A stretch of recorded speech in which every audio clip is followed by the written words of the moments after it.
bookworms, and welcome back to your treasury of stories.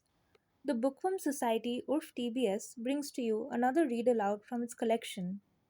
I'm Sanjana, and today we shall be reading this story titled Uncle Owl, written by Binoy Burman and illustrated by Ariful Islam.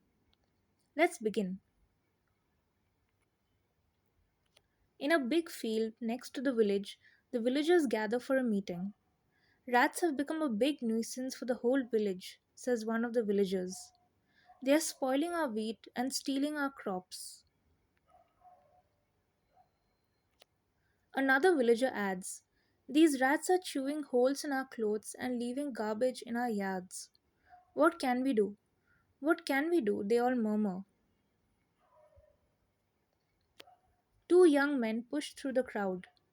We need to ask Uncle Owl for his help. Only he can save us, they say. He lives far away in the hills beyond the river, but we can find him if you let us.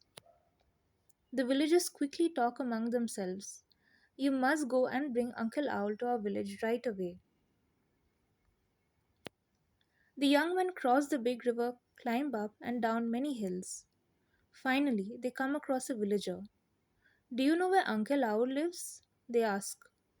The villager tells them that they must search for a big banyan tree called the Banyan of Owls. There, they will find Uncle Owl. After many hours, the two men find an old man sitting under a huge banyan tree. There are owls sitting on the branches all around him. This must be Uncle Owl, whisper the men.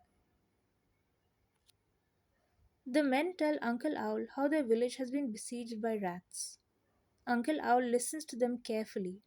Once they finish, he asks them a question. Do you have a banyan tree in your village? Yes, exclaimed the men. We have one right in the middle of our village. Uncle Owl promises he will come to their village soon. Relieved, the two men begin their journey back. Hoo, hoo, hoo. What's that noise? The next evening, the banyan tree in the middle of the village is full of owls.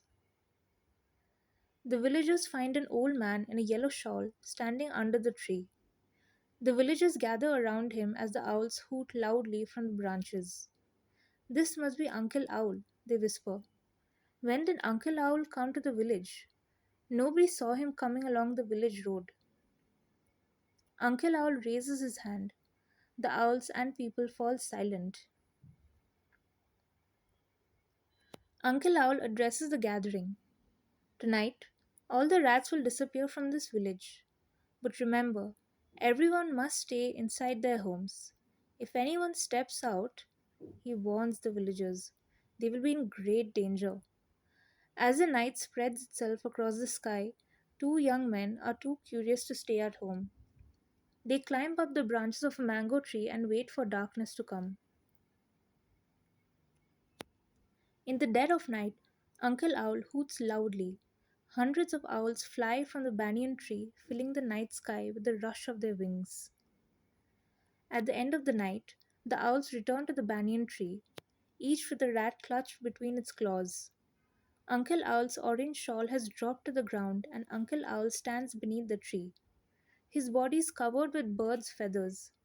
His legs look like a bird's and head like an owl's. He has two big wings instead of hands. Hoo, hoo, hoo, he calls to the owls. The owls drop their rats on the orange shawl. As if by magic, it folds up and the rats disappear into the soil. Uncle Owl stretches his wings and flies silently into the sky. Suddenly, he dives down at the mango tree where the two young men have been watching him secretly. The next morning, the villagers are delighted to find that there is not a single rat in the village. But where are the two young men?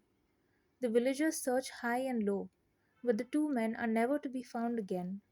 Some say Uncle Owl turned them into owls and took them with him. What do you think?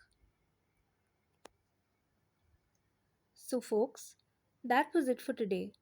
We hope you liked the story. Do stay tuned to listen to more such stories and subscribe to us and click the bell icon to make sure you don't miss out on any read alouds.